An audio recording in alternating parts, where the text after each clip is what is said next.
is jamming. Okay, got it. 5, 4, 3, 2, 1. Good evening. My name is Deborah Ross, and I'm a member of the Appreciating Diversity Film Series Committee. We're a nonprofit in the Bay Area for the last 20 or so years, and we screen 6 to 7 films each year, always for free and always exploring diversity themes, often with a speaker or panel discussion following it. This is just the second time that we're doing it virtually, and we want to thank Abby Ginzberg, the filmmaker, and Women Make Movies, who have so generously made their platform available for the screening of Waging Change. On December 3rd, we'll be showing Crip Camp, a movie about the disability rights movement, which originated here in Berkeley. We hope that many of you have already seen Waging Change, but if not, or if you want to see it again, it'll be available through Sunday, October 18th.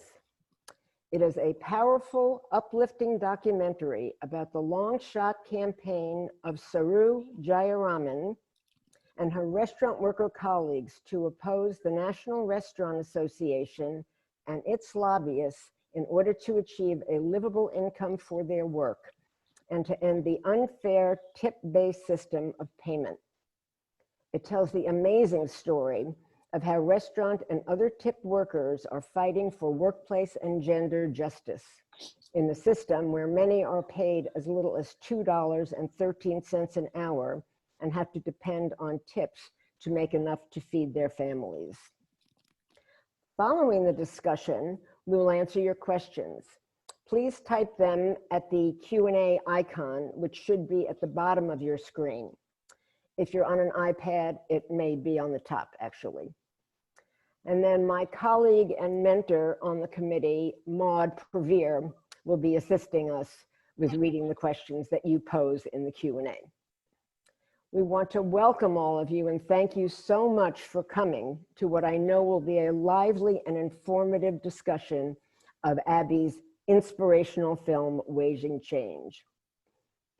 Abby is a dear friend, a Peabody Award-winning documentary filmmaker who has been making powerful documentaries for 30 years, several of which our committee has screened previously. Abby has tackled such difficult topics as how the Muslim ban echoes the Japanese internment in And Then They Came for Us. She's explored the minds of legal greats like Judge Thelton Henderson in Soul of Justice, Thelton Henderson's American Journey, and of Justice Cruz Reynoso in Sowing the Seeds of Justice. Abby's most recent film is about Barbara Lee. Truth to Power, Barbara Lee Speaks for Me, premiered to a sellout crowd at the Concord Drive-In just this past July. We are excited to have you, Abby. Give a little wave, say hi. Nice to be here. Oh, thank you. We are also thrilled to have Saru Jayaraman, who is featured prominently in the film.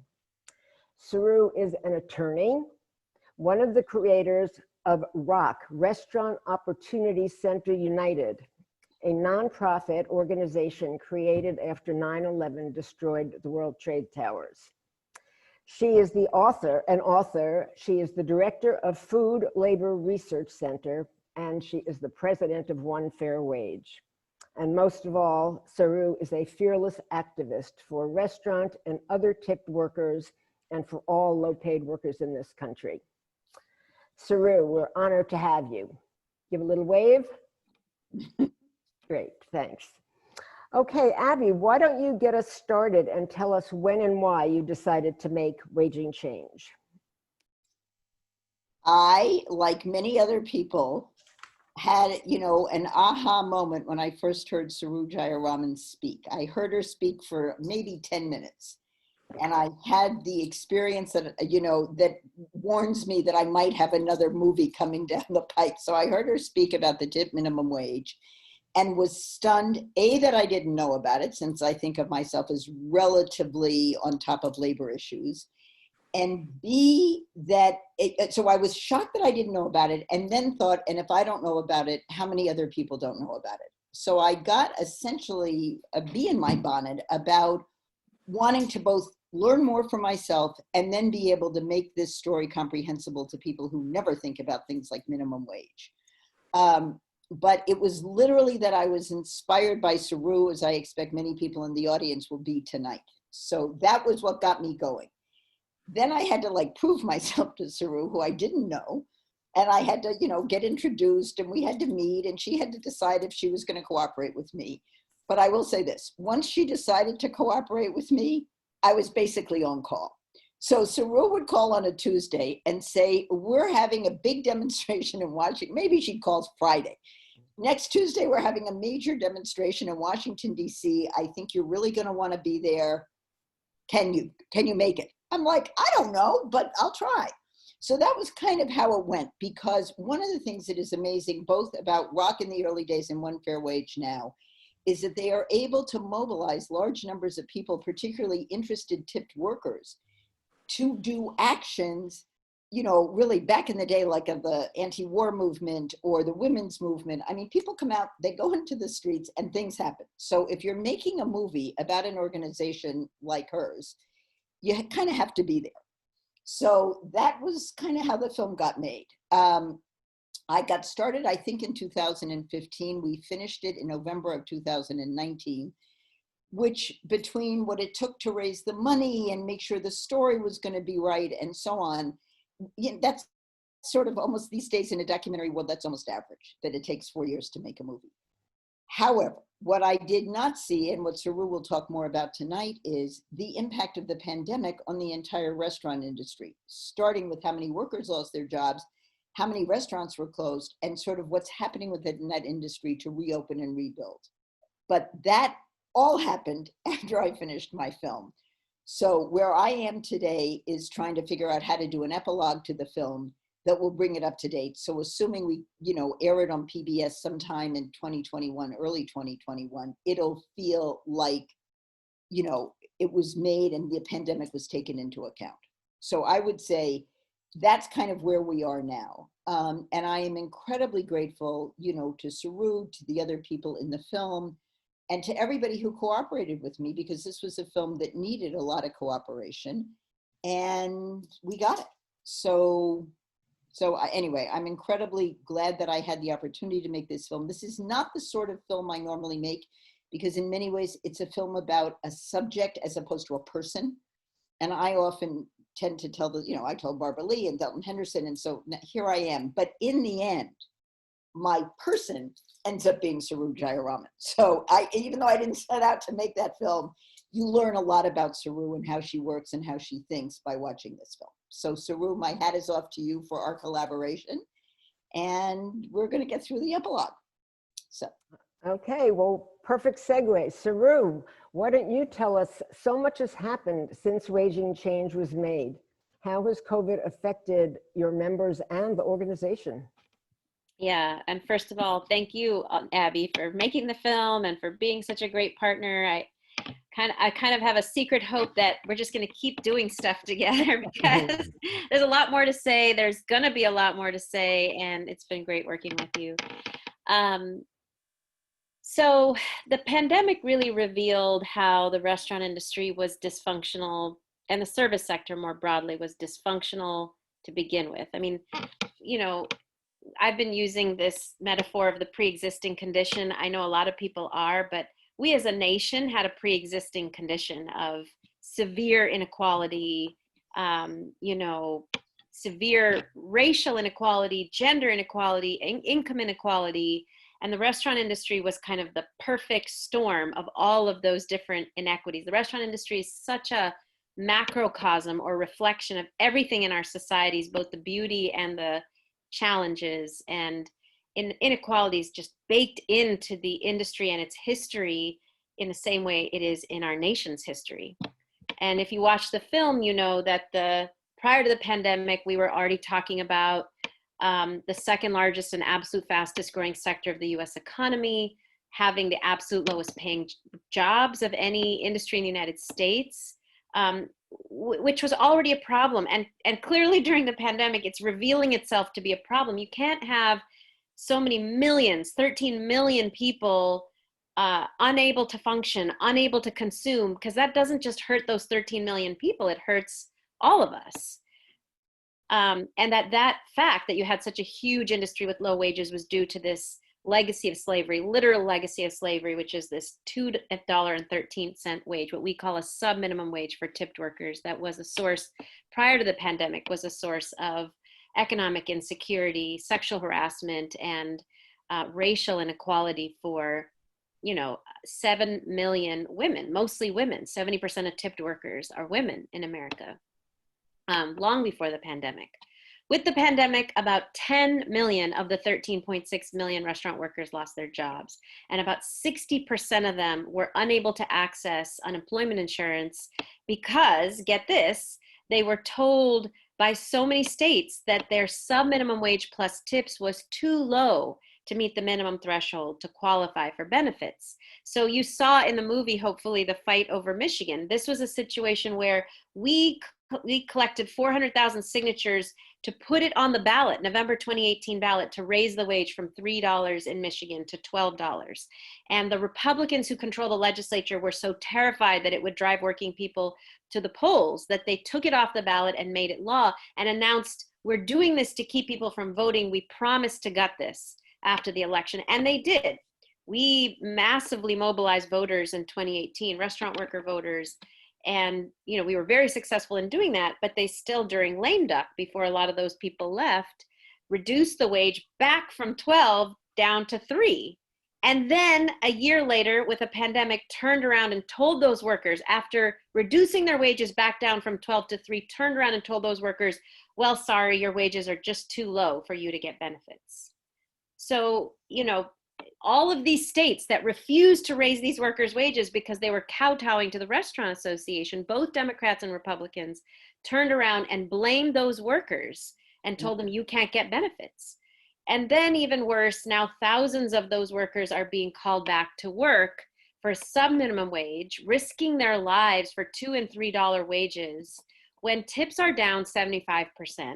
The CDC has reported that you're twice as likely to get the virus from being in a restaurant as a consumer. Imagine being a worker all day long. And worst of all, these workers are being asked to enforce social distancing and mask rules with the very same customers from whom they have to get tips to survive. So imagine you, a worker, one of these women in the movie, and you are telling customers, you need to wear masks, you have to sit 6 feet apart. And then you're trying to get tips from those same customers. What we know is that a lot of those customers are being very belligerent and very uncooperative with these workers. They're yelling at them, they're screaming at them. They were already harassing them. Now it's getting worse. We had a worker tell us, she was left a note saying, you'd be a lot cuter if you didn't wear a mask. I would have left you a bigger tip. So they're being asked to essentially risk their lives to serve as entertainment for customers who are refusing to wear masks and refusing to sit 6 feet apart. And if you're a worker who relies on those tips because you don't get a wage, you're not going to enforce those rules. And so New York, which still has a sub-minimum wage and was a COVID hotspot, and Massachusetts, which still has a sub-minimum wage and is a COVID hotspot, and all these other places that were COVID hotspots and think they're so great because they got out of that. Everybody's, oh, Governor Cuomo, the COVID whisperer. It's going to be bad again this fall with indoor dining when these workers are the ones we're expecting to be the frontline workers staving off the pandemic in New York City. I can tell you it's not going to happen. There's going to be a rise unless Governor Cuomo agrees to pay these workers now. Because if they were paid a wage, they'd have some security that would allow them to actually enforce these rules that we so desperately need them to enforce. So I just want to add, since we probably have we don't have an exclusively California audience, but we probably have a large California audience. I think it's important for people to know that in California, the rules have been that restaurants have to pay full minimum wage, which can be in the city of San Francisco, $15, in the city of Berkeley, $12, plus tips. So just think about, I mean, we require it by law. It's been the law for years in California. So a worker doing the exact same job in Louisiana gets paid $2.13 an hour and needs to get to $7.25 an hour by using $5 of every hour's work worth of tips. And in California, you know, that same worker is making 15 plus tips. So I mean, the situation in the United States is so fundamentally unequal that it's important that even though we live in California, we need to kind of embrace this issue, because nationally, more workers are not protected by good laws than are. There are only 7 states, as you see in the film, that have a rule of minimum wage plus tips. And so that's the thing that One Fair Wage is fighting for all over the place. Let's get rid of the tip minimum wage and move forward to sort of what we would call kind of the West Coast approach, which, just to reinforce what Saru just said, you know, which is if you're making a living wage or close to a living wage, your ability to do some of the other things that a restaurant owner is asking you to do is enhanced by not being so dependent, you know, on your customers, you know, insistence on either pinching your ass or taking off their mask or putting their mask back on. So one needs to see this in the larger context. And there are 43 states where they're not doing it right. Saru, how do you think, if at all, the pandemic has changed the restaurant owners? Do they seem any more open to One Fair Wage since the pandemic?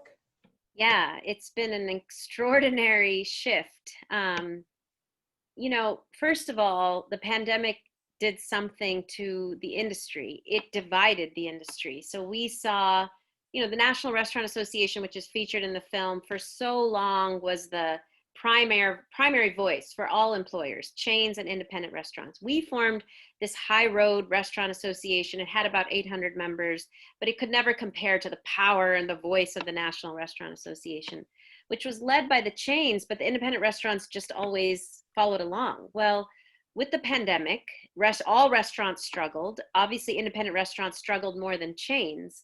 And then the government put out this program, PPP, and said, you know, restaurants, this is mainly intended for small business, and you could come get these recoverable loans. But the chains got in line ahead of everybody else because Donald Trump is president and took a lot of that money, and a lot of small businesses were iced out, at least in the first round. And so what happened? Independent restaurants realized, whoa, the NRA is not for us. They don't care about us. They're out for the chains. And so literally dozens and dozens and dozens of independent restaurant associations popped up out of nowhere, you know, suddenly speaking for independent restaurants. The biggest one is Independent Restaurant Coalition nationally, but every state has at least one. California has 2 or 3 independent restaurant associations that have formed since the pandemic started, where independent restaurants are coming together and banding together and saying, we need our own thing because the NRA doesn't speak for us. And that really helped us because a lot of those independent restaurants saw what we saw. They saw their workers not get unemployment insurance. They saw their workers being forced to enforce these social distancing rules on the same people they're getting tips from. And then the murder of George Floyd happened, and they saw something wrong that they had been doing for 150 years. So we were approached by hundreds of restaurant owners who said, it's probably time for us to move on from a legacy of slavery. Yeah. It's probably time for us, because we all know in the industry that tipping is inherently biased. We all know that white people get tipped more than people of color. Even when people of color servers do a better job at service, it doesn't matter. The data shows tipping is actually not correlated with the quality of service. As much as we all want to think of ourselves as enlightened people, even here in the Bay Area, sadly, we have the highest race wage gap between white workers and workers of color of any region in the United States, because we all have something called implicit bias in our heads. Even in my head, in everybody's head, because we've been raised in this country, we have this unconscious bias. So when we go to a restaurant, we expect to see a certain kind of person in a fine dining restaurant serving us, and another kind of person in the kitchen or busing. And if we were to see a person of color serving us, that unconscious bias leads us to tip servers of color less. And it's just known, it's documented. At this point, it's irrefutable. There's a mountain of evidence showing that. And so a lot of restaurant owners knew it, and they came to us and said, we think it's time. And we even had restaurant owners who fought us on this issue, funded the opposition, come to us and say, we think it's time. Just this week, I met with a restaurant owner in DC, and you saw from the movie, hopefully, how vitriolic the fight was in DC. Just this week, I met with a woman who was hosting the anti-one fair wage meetings in her restaurant. She is now paying one fair wage. Wow. Some of this is because they've come to realize it was the wrong thing. Honestly, some of it is because they can't actually get their workers to come back to work unless they pay them, because workers are saying, why would I go back for a $2 or $3 wage and expose my life and my family's life working when there are no tips, tips are unreliable, and I'm getting belligerently harassed by customers every time I go to work. Tell us a little bit about how it may have changed the minds of workers. There's a front room, back room, and you saw in the movie certain employees who were against it. Yeah. Are their minds changing?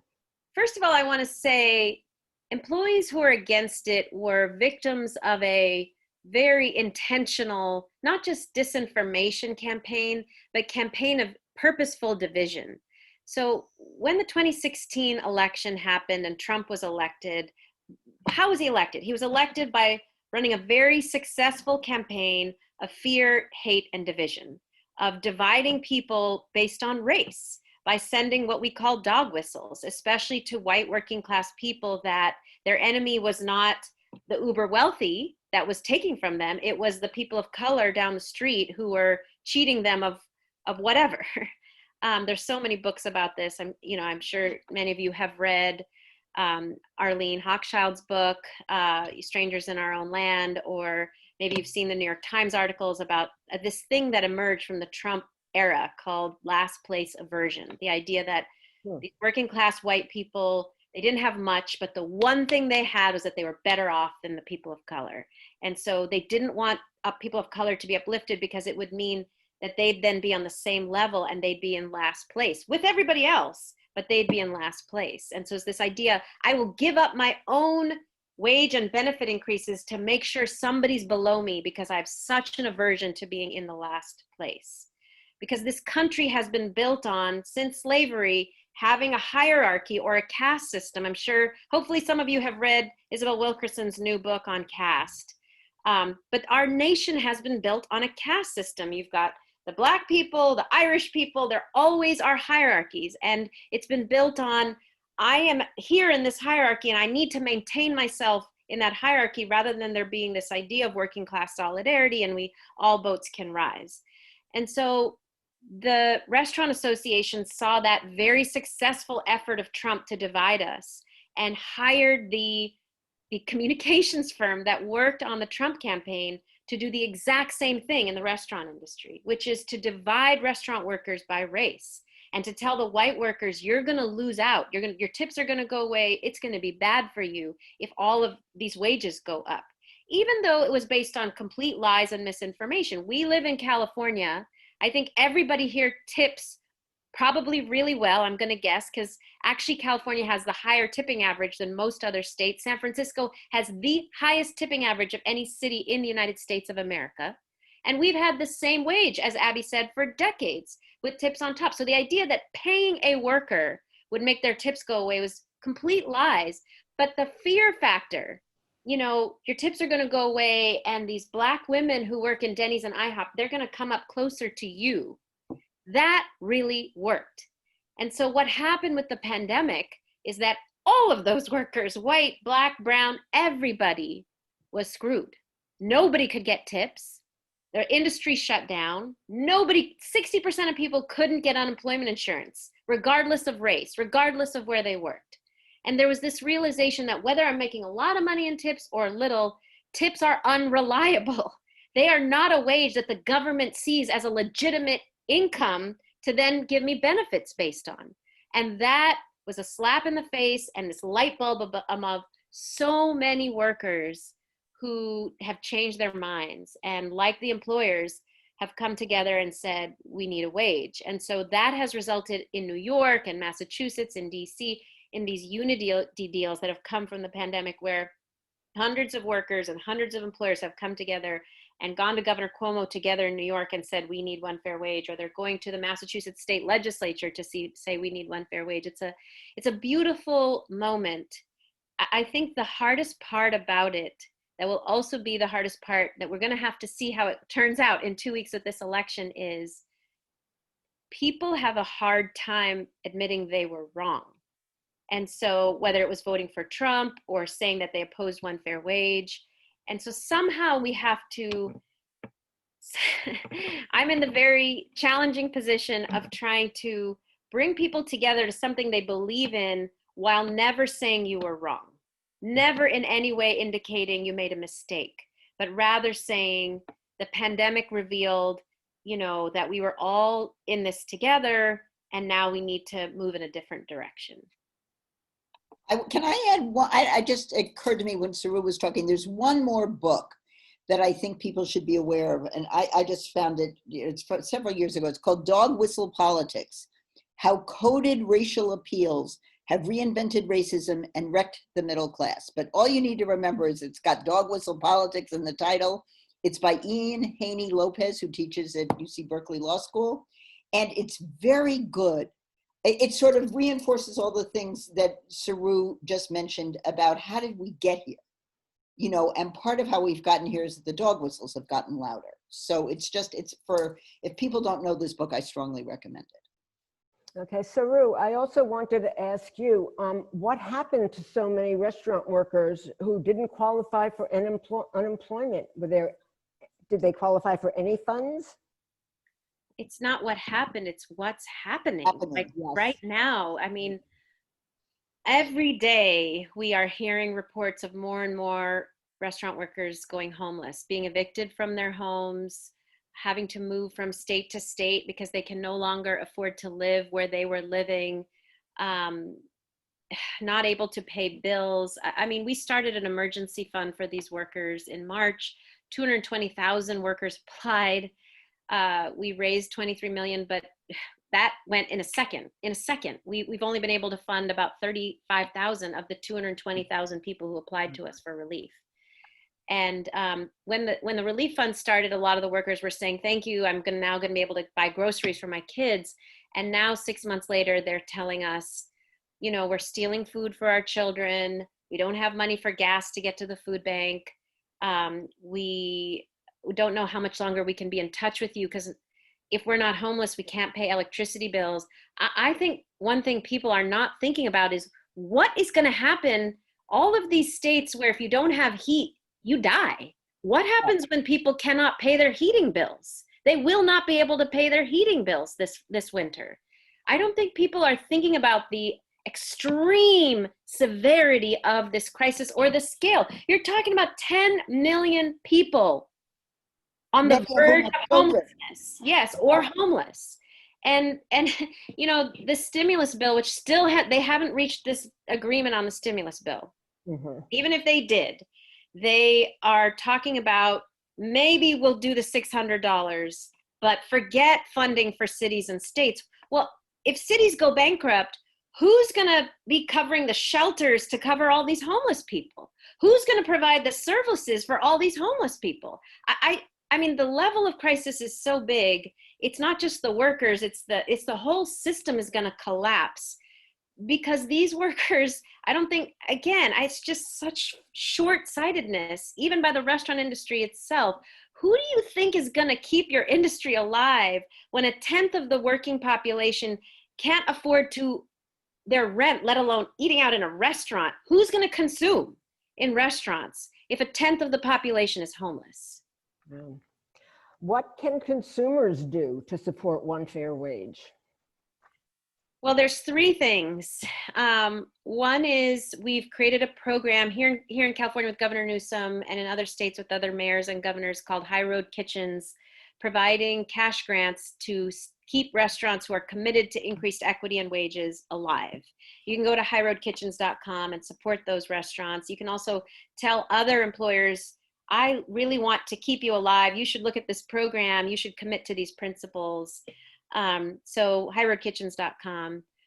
2 is you can donate to the emergency fund, because these workers are desperate for relief. But when you give to that fund, and it's ofwemergencyfund.org, when you go to that fund and you give to that fund, even if it's just a little bit, that money is helping us not only help those workers stay in their homes or keep the lights on or the heat, that actually helps us engage those workers in a massive voter engagement program we've got going on right now in battleground states. We were doing Michigan and Pennsylvania. Just this week, we're adding Florida, Arizona, North Carolina, like key battleground states where thousands of workers who never voted before are getting engaged because they're angry and they've come to us for relief. And we're giving them not only relief, but we're getting them into this peer-to-peer voter program where they are getting their peers to vote as part of the money that they're getting, the relief that they're getting. So giving to that fund is helpful. Also volunteering to help us call those workers and get them into the peer-to-peer voter program is super helpful. So you can either give or volunteer at ofwemergencyfund.org. Great. Abby, I wanted to ask you, if people miss this showing or wanted to see other of your movies, where would they go? So you tell that, I think this is on, a platform until the 18th. So one thing is, if you're coming to the Q&A and you didn't watch the film, go back to the Appreciating Diversity website and watch the film. After that, it's going to be playing at something called the United Nations Association Film Festival, and it's also on the Workers Unite Film Festival. And I'll send out, the Appreciating Diversity folks have agreed that I can send you links. And there'll also be a link to the One Fair Wage Emergency Fund in what I send out. So to the audience, sit tight, and within 24 hours. Oh, I think you're muted, Abby. I can't hear you. I'm not muted. No, you're good now. Okay. So, so anyway, we'll send more things out. And the website, where if you wanted to see one of my older films or a different film, the way to find that is at something called socialactionmedia.com. So www.socialactionmedia.com. And most of my films are streaming off of Vimeo on demand. So there are ways for a few bucks to watch anything you have missed of my oeuvre over the past bunch of years. So thank you for asking that. But I'll send out something to people who've signed up for this about other places where you can watch the film. Okay, excellent. Saru, it's kind of out of order, but I think a lot of people don't know, and I say this because I didn't know, how restaurant tipped workers, how it came about historically. Sorry, I just assumed everybody here has seen the film, so I will do a quick overview of the issue. So as I said, we've been the nation's largest and fastest growing industry with the lowest paying jobs, and that's largely due to the money, power, and influence of a trade lobby called the National Restaurant Association. We call it the other NRA. It represents the chains. That's the lobby I was talking about earlier that represents the chains. And in doing research for my last book, we uncovered they haven't been around 50 or 60 years as I thought. They've been around 150 years since emancipation, when they first demanded the right to hire newly freed slaves and not pay them anything and have them live exclusively on tips. Prior to that, tipping had always been an extra or bonus on top of a wage. Tipping originated in feudal Europe. It was something that aristocrats and nobles gave to serfs and vassals, but always on top of a wage. It came to the States in the 1850s when rich Americans started traveling to Europe and coming back and showing off that they knew the rules of Europe. Americans hated it. They rejected the idea of tipping. Initially, 6 states banned tipping because they said it was feudal and undemocratic. But really it was slavery that changed everything. And actually something we found out after the film came out is around 1853, there was a massive strike of waiters who were mostly men at the time, all up and down the Eastern Seaboard. They had been paid a wage. Tipping was not yet prevalent. And they were striking for higher wages, and restaurants en masse started replacing them with women. And so basically to, as the scabs, you would say, to take them as they went on strike. So the feminization of the industry coincided with new Black labor that they wanted to continue to get for free. And so really it all landed on Black women, as so much does in our country. It landed on Black women who they wanted to hire and not pay, Okay. and have them live entirely on tips. And that idea that a mostly female of color workforce could be paid nothing and live on tips, which was a mutation of tipping. Tipping had always been an extra. Now it became the wage itself. And that became law in 1938 as part of the New Deal, when everybody got the right to the minimum wage, except for groups of Black workers, farm workers, domestic workers, and tipped restaurant workers. And we went from 0 in 1938 all the way to $2.13 an hour in 2020 at the federal level. But as you saw from the map, for those of you that saw Abby's film, there are 43 states that persist with this legacy of slavery. Not all of them are $2.13, but almost 40 of those 43 states have wages of $5 or less. So you're talking 40 out of 50 states have wages for a mostly female workforce of $5 or less. And to me, that is just a clear indication of the nation's worth or value that it places on women, because this is the largest workforce of women in the United States. And it can, to this day, be paid $2 federally and under $5 in 4 out of 5 states in the United States. Wow. Why don't you tell us a little bit about what happened in New York, because it's reminiscent of the slave history you just talked about, what Cuomo did. You mean recently? Mm-hmm. Excluding the restaurant workers. Yeah. So New York, I was born in Rochester, New York, and lived almost 20 years of my life in New York as a young adult. And it just frustrates me so much because they see themselves as such progressive leaders. Governor Cuomo wants to think of himself as such a progressive leader and the antithesis to Trump and the COVID whisperer, as we already said. Mm-hmm. And yet this persists. This legacy of slavery persists because, why? Because his number 2, his right-hand woman, her father is the lobbyist for the National Restaurant Association. Oh my God. And so they wield enormous power. And they've always said, we don't mind the overall minimum wage going up as long as tipped workers, essentially our workers, as long as we don't have to pay our workers, everybody else's wages can go up. And so that was the case in New York until 2017, when Me Too erupted and Governor Cuomo got into trouble saying something offensive to a female reporter. And he knew he needed to correct it. And so he announced that he was going to enact one fair wage, a full minimum wage with tips on top in New York. Finally, after 150 years, he was going to do this, like California, as a way to cut sexual harassment in half, because we had done all this research to show that California and the 7 states that have a full minimum wage have 1/2 the rate of sexual harassment in the restaurant industry.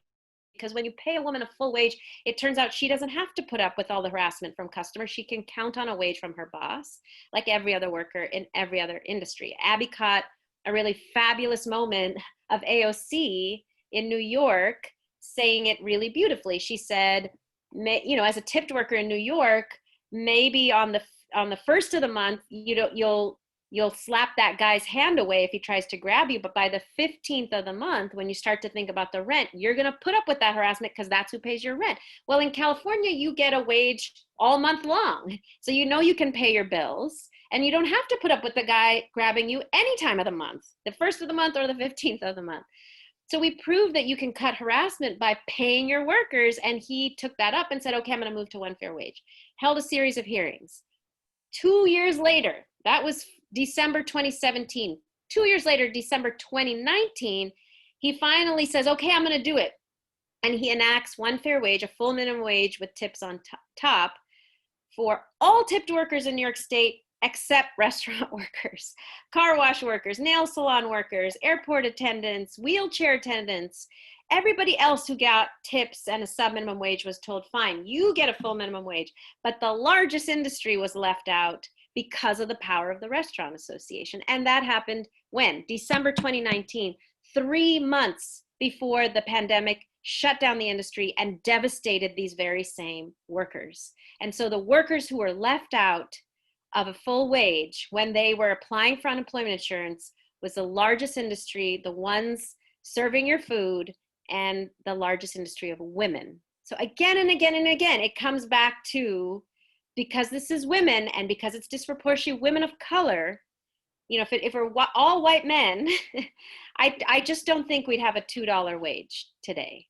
But But I will say, despite all of that, we're closer than we've ever been to getting Governor Cuomo to do this. He can be a hero. He can continue to be the COVID whisperer. He can be smart. He can be the hero by saying, you know what, I don't want New York to become this hot spot again. Let's just pay these workers now so that they can enforce these rules. That and we're close. We're close. We had an event 2 weeks ago with the president of the Ford Foundation, and the lieutenant governor came and said publicly in the event, I support one fair wage. And so we are seeing some movement, but not yet what he needs to do, which is just make it law. And the reason why you have to do this state by state, city by city, is because unless we take back the Senate, there is not an iota of hope that the Senate, as we're watching it today, if it stays in Republican hands, there is no way we will move beyond the tip wage being at $2.13. It's just not going to happen.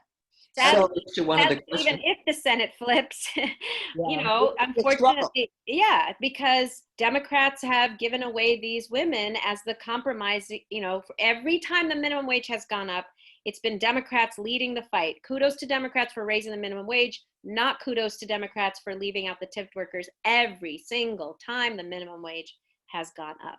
And so, yes, we are focused on flipping the Senate, yes, and then the next day we've got to be focused on getting Democrats in the Senate to deliver for the people who voted for them, exactly. which are these millions of restaurant workers who we're talking to, who are seeing finally a reason to vote, because Biden has endorsed one fair wage on 3 different parts of his platform, and Trump, far from endorsing one fair wage, has committed to making tips the property of owners rather than workers. And so there's a clear choice. Workers see it.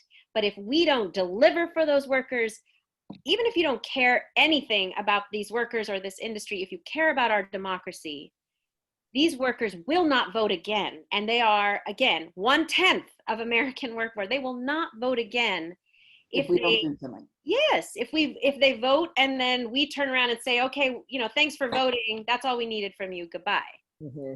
Yeah. Well, I mean, but trust that will not happen with Saru doing the work she's doing. It will not go away, I promise. Okay. One of the questions that people are asking is, what is the public reason that's given for not including restaurant workers? So the NRA's favorite line is, nobody's actually paid $2 or $3. All of these workers make a ton of money in tips. They're doing just fine. There's no reason for us to pay them, because the law requires us as employers to make sure that if tips don't bring them to the full minimum wage, we have to make up the difference as employers. That's the law. The problem is that under the Obama administration is when we had the highest rates of enforcement of that law, and the Obama administration found an 84% violation rate with employers actually making up that difference. And the Solicitor General of the Obama Department of Labor, Patricia Smith, declared the issue unenforceable. She said, we tried to enforce this and it doesn't work. We just need to pay everybody a full minimum wage, because there's no way with 1 million restaurants in America we'll ever be able to make sure that every restaurant is going back and counting, did tips bring you to the full minimum wage? If not, I'm gonna make up the difference. But here's what I say, even if we had 100% compliance with that rule, not 16%, you'd still have a majority female workforce having to rely on tips for the majority of their base wage and being subjected to the absolute worst sexual harassment of any industry in the United States as a result. And even worse, and we said this in the film, but it bears repeating, this is the first job for more than half of American women. I'm sure many people listening worked in this industry in their youth, in college or high school or graduate school. This is how we as young women in America are exposed to the world of work. And if your first job is a job in which the employer is saying, dress more sexy, show more cleavage, wear tighter clothing, it's not only okay to be harassed, it's actually what you want to get more money in tips. You're gonna go on for the rest of your life thinking, well, that was terrible, but it's the worst it'll ever be. And so we've now been working on a research project with Professor Catherine McKinnon, who coined the phrase sexual harassment, documenting how actually this has impacts for the rest of your life. That we've interviewed so many women who say, even Amy Klobuchar has said, I've been sexually harassed more recently in my career, but I didn't do anything about it because it was never as bad as it was when I was a young woman working in restaurants. I mean, the worst story of this was last year I was approached by I spoke at Berkeley Law School. I was approached by a professor who said he brought a group of restaurant workers to see a judge, a woman judge, who had been sexually harassed. And she said, well, their harassment is not as bad as the harassment I experienced when I was a young woman working in restaurants. So it just increases that being our first job and forcing 13 million people to live off of tips as their first job. It just sets the standard for the entire economy. So this argument that it's okay because they make lots of money in tips, it doesn't work, A, because the law doesn't work, and B, it doesn't work because if we care at all about ending sexual harassment and women being treated with dignity and respect and safety in the workplace, this has got to go. So there's a question about, one viewer said, I just posted a link to High Road Kitchens on my Facebook.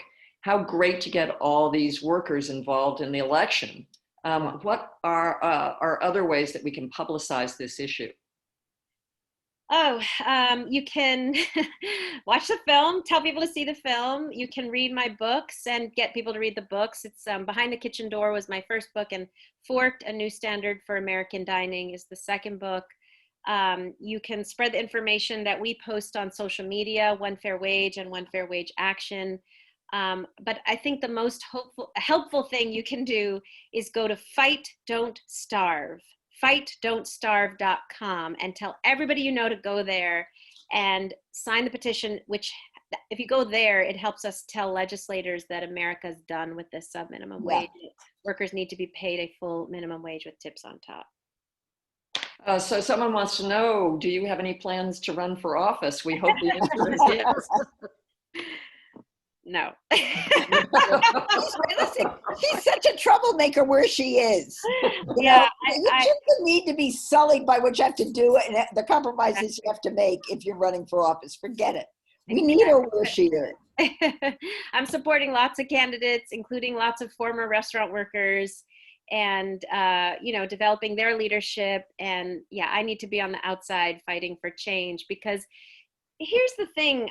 I teach social movements at UC Berkeley, and one of the things I always talk about is, unfortunately, in this country, compared to many other countries, we think of voting as the end all and be all and the only way we can engage democratically. But in other countries, people are engaging in so many different ways. They're out in the streets constantly demanding change or demanding that things get maintained. And believe you me, the right doesn't think of voting as the only way to engage. I mean, the National Rifle Association, their power comes from being in legislators' offices every single day. Every day. And so, for me, it's important. Yes, we need to get people to vote. Yes, we need to run people for office. But if we then just run people for office and then say, okay, our job is done, we are not actually engaging in the full process of democracy. We're just doing one little thing, which is actually not the most helpful thing. The most helpful thing is actually that our voices are heard regardless of who's elected.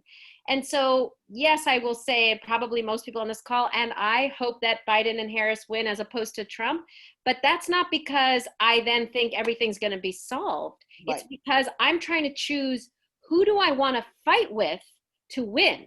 Do I want to fight with Trump to win, or do I want to fight with Biden and Harris? Because it's going to be a fight either way. I'm very clear about that. Our fight is not over if we get Biden and Harris into office, because we've seen Democrats be the ones who primarily leave these workers out year after year after year. And so fundamentally, we need such big structural change. Even if we had AOC as president, we would still need to push her to make sure she heard everybody's voices, to make sure things were really following the will of the people. And we're so far from that right now. So that's the role I need to play. So there's another question about why more restaurants aren't participating in High Road Kitchens. So we were able to only fund, because we had funding to fund 50 restaurants in California, 100 in New York, but there are a lot more that are joining forces with us that are not listed there. The ones that are listed there are the ones that got funding to participate, but other restaurants can join, and we're actually upgrading the website to include all of those restaurants, 800 restaurants that are also participating even if they didn't get funded. So keep keep paying attention. You'll see in the next month a lot more restaurants listed. It's still a drop in the bucket, and that's why we need your help as consumers to tell your favorite restaurants.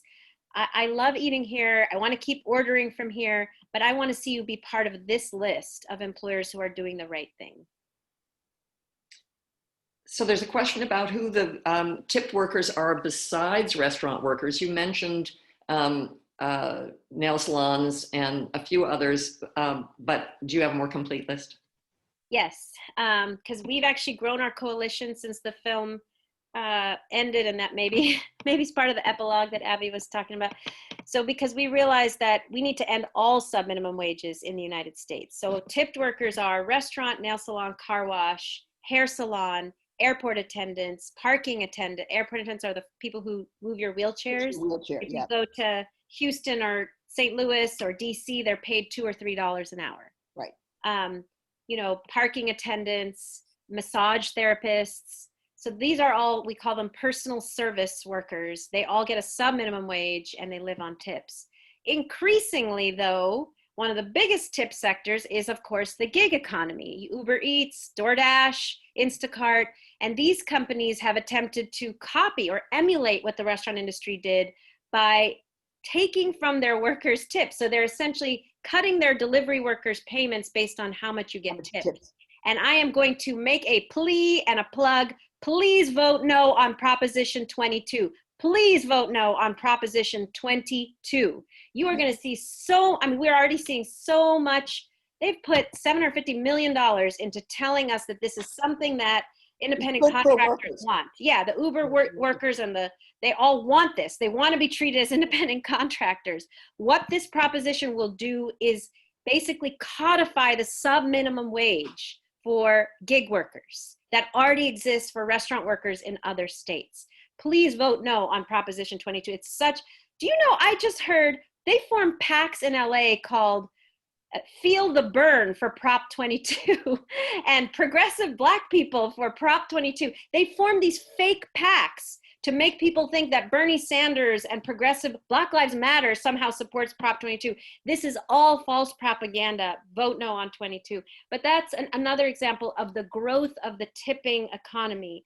And the last piece is, unfortunately, Apple Pay has spread tipping also to retail and even coffee shops. So, you know, you never used to go into a floral shop or a coffee shop and be asked to tip. There was a tip jar, maybe, but we were never asked to tip. Now they turn the screen around, and because they turn the screen around, we've seen in many states, employers suddenly reduce their workers' wages from a full minimum wage to a tip minimum wage because Apple Pay is forcing customers to tip. So we're seeing this spread across the economy, and the way to stop it is to say no more sub-minimum wages. That's it, we're done. And I have to speak about one non-tip sub-minimum wage because it is so prevalent right now here in California, and that is the sub-minimum wage for incarcerated workers, which is another legacy of slavery. It's the exception to the 13th Amendment that allows for slavery in the case of incarceration. 1/3 of our firefighters in the state of California are fighting our fires for $1 a day, 11 cents an hour. And they are doing that with no ability to, you know, feed their families back at home, or it's slavery. It is literally slavery. And we rely on them. I mean, this year, the firefighters, you know, union and all of those people said, there's no way we could do this without the incarcerated workers. So pay them a wage. And because so many of them actually got released as a result of COVID and all the other things, when they said, we will come back to work for you if you pay us, they said, no, we're not going to do that. We don't have it in the budget. We're used to paying you 11 cents an hour, so that's it. Yeah. Okay, so we need to end all sub-minimum wage. That's right. We have more to do. We've gotten rid of the sub-minimum wage for tipped workers, but people with disabilities and incarcerated workers and gig workers can still be paid this sub-minimum wage. One way to stop it is to vote no on Prop 22. Maud, are there any other questions? I don't see other questions. What's the best way to take action on this cause? I think you've given us the overall vision there. Go to fightdon'tstarve.com. Fight, don't starve. Abby, And let me say this. I want to say something about why I made the film, and that it's sort of a person-to-person education campaign. I mean, in the same way that I felt like, oh my God, how did I not know this? And that was what led me to decide to spend 4 years, essentially teaching or educating people about this situation. Anybody who is on this Q&A is now capable of saying at dinner to a spouse or a friend or whatever, did you know that in this country, a wage of $2.13 is still legal? So I just want to say that part of my goal behind all of this is, each one teach one. I am really interested in people taking the message of this film, sort of, hopefully you feel outraged like I did, and take it and share it with your family and friends, because I actually think that that is part of how people will learn about this. I mean, not everybody in the country is going to have the opportunity to hear Saru, but another group of 25 people who maybe you've never spoken to about labor issues before. So I'm suggesting, internalize just 2 or 3 points about this. Remember fightdon'tstarve.com and tell your friends to go there. And you slowly but surely essentially put your energy and maybe even a little bit of your money behind a movement that is going to have to be a mass movement in this country for real change to happen across the board. Yeah, So thank you, Abby. And I will add, that very well said. And I will just add that it felt like finally with the murder of George Floyd, the country was starting to reckon with its demons and reckon with this long, long history of structural racism. And, we are all complicit in that. And the only way to, it's not about, putting Black Lives Matter on the basketball court or, supporting Black businesses or people putting Black squares on we have to get rid of these legacies of slavery that exist now, here, today. Otherwise, we continue to be complicit. Okay, I have one last thing to say. I'm just talking from my own experience. One other thing that happened to me once I became slightly more educated on this is that anytime, and this may be a while before we're allowed to do this, but anytime I was traveling, I would check what the tip minimum wage was in the state. So in Illinois, back in the day, it was like $5.90, and in New York, it was $8. But I would know what people were being paid, and I would engage with servers who were serving me in whatever city or state I happened to be in. And that is also part of what building this movement is all about. You know what I mean? It's just, now that you know something, you can talk to a server about how it's working for them or how it's not working for them, more likely. So that's just another piece of, seeing yourself as part of the discussion. When we travel again. When we travel again, exactly.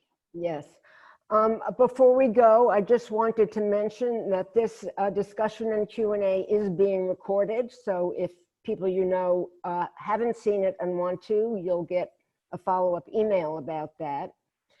And then I just wanted to repeat that in December on 3rd, we'll be showing Crip Camp. Oh, I want to do a pitch for that. Okay. Okay, let me just say to all of you out there. I just have to say hello and good night to my grandchildren who are watching, Jamie, Lena, and Dominic. Okay, Abby, your turn. Okay, so I just want to say about Crip Camp, because I was involved as, I don't know, like they call me a fairy godmother or something on that project from the beginning. If you have not seen this movie, you need to see it. It is the history of the disability rights movement, brought into the present, but it is one of the most moving documentaries. I expect it to be nominated for an Oscar. You need to see it. And it was produced right here by Jim Lebrecht, Nicole Newnham, and Sarah Boulder. They're, residents of the East Bay. And I am just encouraging everybody who has not seen this film yet to make sure you see it sometime between now and, are you going to do a Q&A? And December 3rd, yes. Thumbs up for that film. Thank you for that plug. Okay, well, it looks like it's 6 o'clock on the dot.